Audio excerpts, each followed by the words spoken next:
She was locked in a coffin by her husband, 25 hours a day, then forced to wash her face for 6 hours straight until she collapsed from exhaustion. She was terrified but dared not fight back. Her own mother sold her for $6 to this cruel cousin, her husband. To save face, he spent a fortune, over $1 million, to hire a top designer for her wedding dress. But the designer wasn't allowed to measure her with a tape. He could only feel her body by hand, under strict supervision from the mother-in-law. She gritted her teeth, hiding the pain while trying on the wedding dress. Afterward, expecting more abuse, she accidentally overheard the designer and his assistant talking. The designer's family needed a caretaker for his father. Remembering the designer's gentle side, she gambled on luck and snuck over to apply for the job, without revealing who she really was. Her sincerity won the designer over, and he gave her a trial period. She thought she finally found a way out, but when she met the designer's father, she was shocked. The old man had the mind of a 3-year-old, locked in his room for over 30 years, furious and volatile. Taking care of him would be 100 times harder than any other job. Still, she decided to stay, even though bathing him meant seeing things she wished she never would. Still, it felt better than the hell she escaped. Then the designer's grandmother set a harsh condition to keep her. She had to marry that disabled old man. That was the only way to make sure she wouldn't run away. She was stunned.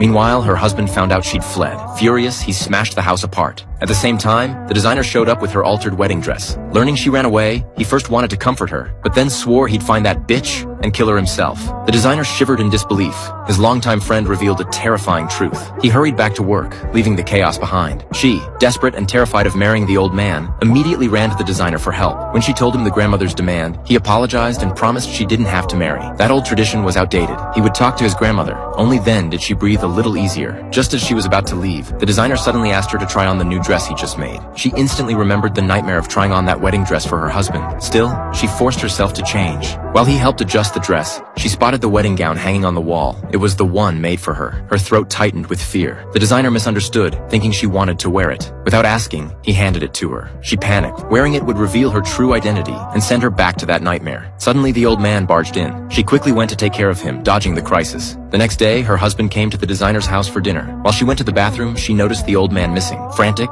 she searched and found him on the stairs. Then she saw her husband arriving and hid in a corner. To her shock, her father also appeared. He and her mother had followed the designer to find her. Her father asked why she was there. Her husband lied that she went away to study. She begged her father to keep her secret. The old man called the designer's son, which made her husband suspicious. He knew the designer's father was a respected man. Just as the truth threatened to come out, a servant arrived to cover for them. The designer saved face, but was furious at her. "I told you, don't let him out of your sight for a second. You're paid well, but you broke the rules." Before he could lose his temper, the old man stepped forward. He stopped his son from attacking her. The designer froze, trying to calm himself down. The next day, feeling calmer, he came to apologize. But she chose to quit and leave. He didn't stop her. Since she left, he lost his creative spark. She had no home to return to and nowhere to go. Then her father called, saying he knew everything and wanted to meet in the park to help. What he didn't know was, her husband overheard the call. He brought his men and found her before her father could. She froze in terror and ran like crazy. Could she really escape this group of men?